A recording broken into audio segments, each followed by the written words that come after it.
This Torah class is brought to you by TorahAnytime.com. Good evening, everyone. Thank you very much for joining us tonight here in Kehilas Torah Tamima. I want to thank the Vada Rabbanim of Queens, Rabbi Chaim Schwartz, who will address us shortly. And I want to thank Torah Anytime for covering this. Thank you very much for all the wonderful work that you do. So we're gathered here tonight to discuss Hilchos Pesach, specifically the halachos of kashering one's kitchen in preparation for Pesach. So I will give a brief introduction to the halachos of Hechsher Kelim, Kashering, and then Rabbi Schwartz will discuss some of the practical items, how to kasher the specific appliances and different parts of the kitchen on a practical level. And then afterwards we'll have an open question and answer. You can grill Rabbi Schwartz and you can put him to the test. One disclaimer before we start. The halachas of Hechsher Kelim in general are very complicated, and specifically when we come to Hilchos Pesach, they get even more complicated and more complex. So we'll talk tonight about general halachos and some of the specific things that you have to do to kasher the kitchen, but before trying it at home, ask your Rav, ask your local Orthodox rabbi just to make sure you're doing everything correctly, because with even one slight variable, the whole halacha can change, and make sure that when you kasher, you're doing it in conjunction with your Rav. So we know that we're not allowed to eat non-kosher food. I think that's clear.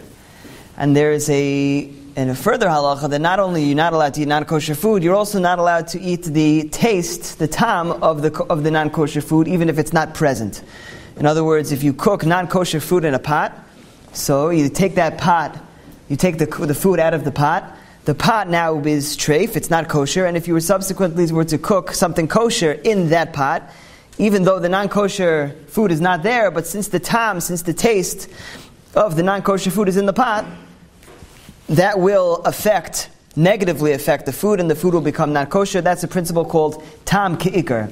Even though the only thing we have is the tam, the only thing we have is the taste, but tam ke'ikar, tam is like the actual food itself.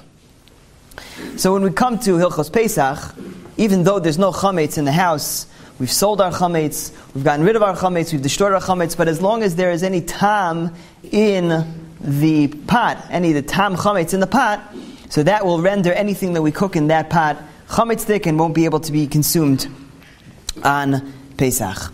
There are two basic ways to kasher kelim. There's hagala and there's libun.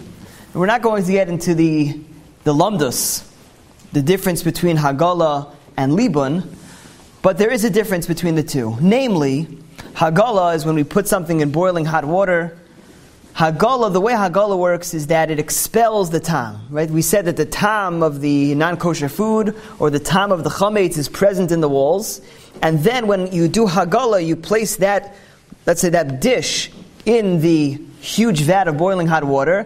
So the boiling hot water, what it does is expels the tam. It takes the tam chametz, or it takes the tam treif out of the pot, and that leaves the pot completely kosher now, because the tam is no longer in the pot. You take the pot out, you had the tam in the walls, you put it into the pot, now you take it out, and now I have a chametz-free or a treif-free pot. Libun doesn't work like that. Libun doesn't take the tam out. Libun is when you burn something. Libun is when you burn something, so you don't take the tam out, but you burn it to a crisp, you burn it in its place. So it's not the pshat. The reason why the kli is kosher after you did libun, it's not because you took the tam out. No, the tam stayed there, but you burnt it. You completely destroyed the tam. So those are two fundamental ways of kashering, something libun and hagala. And there are nafkaminas, there are differences between the two. For instance, one nafkamina is, let's say you have a kli that has a little bit of mamashas on it. It has a little bit of food remnants on the kli. So if you were to do hagala with that, so that would be an ineffective hagala. The hagala would not work if there's something on the kli. Why? It could be that it's going to be a chatzitza. It's going to prevent, like we have this halacha by Tvilas Kalim. If you have a sticker on the kli and you dunk it in the mikvah, so it's not good because the water didn't get to the whole kli. So the same thing is true with hagala. If you want to get all of the tam out of the kli, so if there's something on the kli, if there's a sticker on the kli, so the tam is not going to get out of that part of the kli because there's a sticker there, and that would render the hagala invalid. So you'd have to make sure that everything is off of the, is completely clean. All stickers or anything like that, any remnants of food is completely off of the kli to do hagala. Or else it would be a chatzitza. Or you could say that if it's there, and when you put it in hot water, it might boil it up. It may bring the tam of the chametz or the treif back into the pot. But that's insofar as hagala is concerned. When you're dealing with libun, you're not taking the tam out of the kli, you're burning it. So if you have a little bit of mamashas, a little bit of remnants of food left on the kli, and you're doing libun, so that may not pose such an issue when you're kashering that kli, because you're just burning it up. You're burning it completely to a crisp, and it won't have the status of food, it won't have the status of chametz. So that's one important difference between libun and hagala. Another difference between libun and hagala is the halach of Eino ben Yomo. When we deal with any time a person is ever called a Rav and asked the Shaila about their pots being kosher or not kosher, they use the fleshik this with the milchik that, or vice versa. So what's the first question that the Rav always asks? When was the last time you used the pot? Did you use it in the last 24 hours? If you used it in the last 24 hours, so then halachically the pot still contains some of that potent taste with whatever you used it with.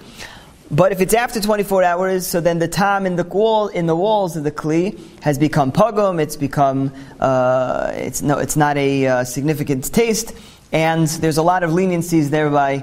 Most of the time you're allowed to eat the food, and Eino ben Yomo is a big savior for most kitchens, almost all kitchens in Klal Yisrael. Now, when you're going to kasher something, so if you want to do hagala, this is very relevant. If you're going to kasher your kitchen, you're going to kasher kalim in the kitchen, or you're going to kasher appliances, we always have to make sure that the appliances haven't been used in the last 24 hours. Because if it has been used in the last 24 hours and now you're going to convert your kitchen to Pesach, so you're still going to have the tam of the chametz in the kli. Let's say you're going to do hagala on your kalim. So you're going to try to bring them to your chametz kalim, you want to convert them over to Pesach, kosher for Pesach. Our minhag, a very strong minhag, is not to do hagala, is not to kasher kalim, unless the kalim are eino b'nei yoman, which means that we wait 24 hours before doing hagala. So if there's Reb Chaim, next Sunday, 2 Sundays, I think next Sunday is another hagalas kalim in Young Israel, Queens Valley.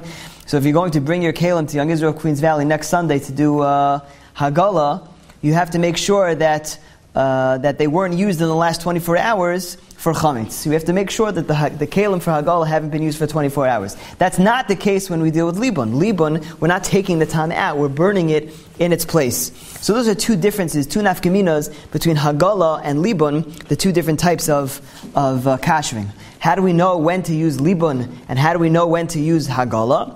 So that the Torah tells us that some kalim, if it was used with eish, then you kasher it with eish. If it was used with water, then you kasher it with the water. And when Chazal deduce the famous principle of kibolo kach polto, the way the item became treif, or in this case, the way the item became chametzdik, that's the way we're going to kasher it. That's the way we're going to make it pesachdik. So, for instance, if you use a pot with hot water, a pot to cook soup, a pot to cook meatballs, and there's a liquid, there's some type of sauce, a liquid, then we would use hagala, because hagala, the means of kashering it through liquid, is very much appropriate for the way that it became treif, for the way that it became chametzdik. Alternatively, if a person uses a pot with direct flame, using a frying pan without a lot of oil, or if a person uses something to roast meat directly on the flame, so then that's used with eish. The way we kasher it is with eish. So that's basically the principle. Kibolo kach polto. If you use it with a kli rishon, with hot water on the fire, That's how you have to do hagala. You have to do hagala with it. Let's say something became treif, or something became chametzik because hot water was poured on it, or hot liquid was poured on it. I think a good example would be a sink. The sink becomes chametzik because chametz was spilled into the sink. We generally don't cook in a sink, but the sink is exposed to heat. Hot things do go in the sink, but we pour them. So we would reason that the way we're supposed to kasher the sink is the same way it became chametzik, by pouring hot water over it. And the same thing is true. You can even think there's a whole shaila. We're mentioning chumras of Pesach. Is if a kli sheni is mavashel, right? A kli sheni, we know that if, like on Shabbos, if a person's making coffee or tea and they don't want to put anything directly into a kli rishon, so they put it into a kli sheni. So generally, many rishonim and achronim hold that kli sheni doesn't cook. If something is put in a kli sheni, it doesn't cook. What's a classic example of a kli sheni? A person makes a cup of coffee. So the urn is the kli rishon, the cup of coffee is a kli sheni, and then you put milk in it, so that's a kli sheni, and then you take your fleshig spoon, and you mix the coffee, and you realize I used the fleshig spoon in my cup of hot coffee with milk. So that cup is a kli sheni. It's not a kli rishon. The kli rishon was the urn. One step removed is the kli sheni. So there's a big shaila in the poskim whether kli sheni is hot enough to impart the taste of the milk onto that fleshig spoon that you stirred it with to then treif up your spoon. So many poskim are mekel and assume that a kli sheni is not mavashel, but when it comes to Pesach, we're machmer. Very often we're machmer when it comes to Pesach. So Pesach is another example. If a person, let's say, has a chametz spoon, and they, for whatever reason, it got to the table and it went in the soup. The soup, remember, the soup on the flame was a kli rishon. Now in your bowl it's a kli sheni. You use the chametz spoon into your soup, which is a kli sheni. So typically we might say, it's not a problem, it's kli sheni. But on Pesach we're machmer. How would we kasher? So before Pesach, how would we kasher? A spoon, right? Typically it's used with a kli sheni. So if it's used with a kli sheni, we could kasher with a kli sheni. Which brings me to my last point before we bring Reb Chaim on stage. The last point is like this. Whenever you're trying to figure out what method we're supposed to use, libun, hagala, irui, we're supposed to pour, are we supposed to hagala, we're supposed to do libun, so we always have to think, how do I normally use this item? How do I normally use it? Do I normally use it directly with the fire? Do I normally use it with liquid? Do I normally use it with pouring with irui or kli sheni? So in the world of hechsher kelim in general, throughout the year, we always want to look and we see what's the rov tashmisha, what is the majority of usages. Typically, I use this with a kli sheni, right? So then I wouldn't need to do hagala with a kli rishon because I never use it with a kli rishon. I only use this spoon for soup. I very often use it. I don't stir things on the pot with this spoon. This is my soup spoon. So then, for kashering throughout the year, you wouldn't need to use hagala, you just need a kli sheni. But there's a Ramah in Hilchos Pesach, and the Ramah says, although on all other days, on all other nights, we kasher things based on how it's typically used, but on Pesach, Uber Dinach from Pesach, we never look at Rov Tashmisho, and we always say, well, if there was really one time that you used it with ala eish or kli rishon, then you have to do hagala. And that's our minhag, that we ignore rov tashmisho, we dismiss the fact that it's typically used in a certain way, and we jump l'chumra, and we always do hagala. So even if you have a kli at home, which really doesn't come in contact with something, with a flame al ha'esh, with liquid, like a pot, typically it's used for something less direct in terms of its exposure to the heat. Nonetheless, we would require hagala, and we are typically machmer to kasher, to basically assume the worst and kasher in that fashion. One last point before we ask Reb Chaim to join us. So I mentioned the Eino ben Yomo bit. A Eino ben Yomo is usually the way that Rabbanim are able to save kosher kitchens. Pesach is different. There is a Ramah in Taf Mem Zayin where that says that even though typically if something is cooked Eino ben Yomo, so we're off the hook, on Pesach we're machmer. Which means that if a person accidentally took a non-Pesach-dik kli and cooked something on Pesach in that kli, but it hasn't been used for weeks. It's certainly not used for the last 24 hours. It hasn't been used for weeks. Right? So if it was a treif pot, right? This is the halacha. If it was a treif pot, and a person cooked kosher food in that treif pot, but the treif pot hadn't been used for 24 hours, so what's the status of the food? It's kosher, you're allowed to eat it. Because since the pot, even if it's treif, it hasn't been used in the last 24 hours, therefore the tam is not halachically considered viable tam to make that food asur, and therefore you'd be allowed to eat the food even though it was cooked in a treif pot, as long as the pot wasn't used in the last 24 hours. That's not true when it comes to Pesach, for the Ashkenazim amongst us. It's not true when it comes to Pesach. Even if something was cooked on Pesach, and eino ben yomo kli, meaning it hadn't been used for 24 hours, and it's chametz-dik, but it hasn't been used for chametz in the last 24 hours, the halacha is on Pesach or machmer to assume that that's not acceptable, and we would not eat it on Pesach. So, just want to point out, there are many halachos that are chumras of Pesach, even things which go against our knowledge of kashrus, something that we're so familiar with throughout the year.